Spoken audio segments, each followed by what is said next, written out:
परभणी आंदोलनातील भीमसैनिकाचा न्यायालयीन कोठडीत मृत्यू प्रकरणाची चौकशी करून जबाबदार पोलीस अधिकारी यांच्यावर कार्यवाही करून त्यांना निलंबित करण्याची व संविधानाची प्रतिकृती नष्ट करणाऱ्या मुख्य आरोपी व या प्रकरणातील मास्टरमाइंड असलेल्या आरोपींना अटक करण्यात यावी आणि आंदोलकांवरील दाखल केलेले गुन्हे मागे घेण्यात यावेत अशी मागणी भारतीय बौद्ध महासभा समता सैनिक दल तेल्हारा तालुक्याच्या वतीने करण्यात आली। तेल्हारा तालुका माझी परभणी या ठिकाणी जे काही अत्याचार झालेला आहे आणि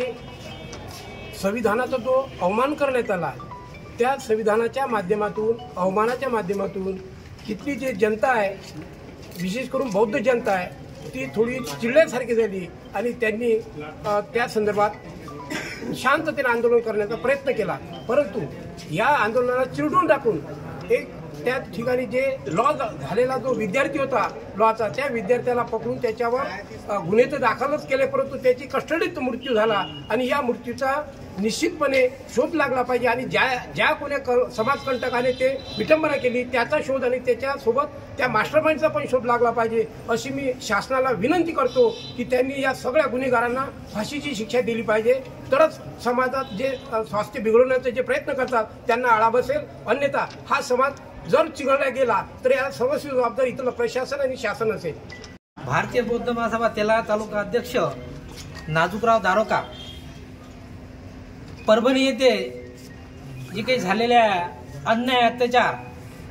आणि तिथं झालेल्या त्या लाठीचारमध्ये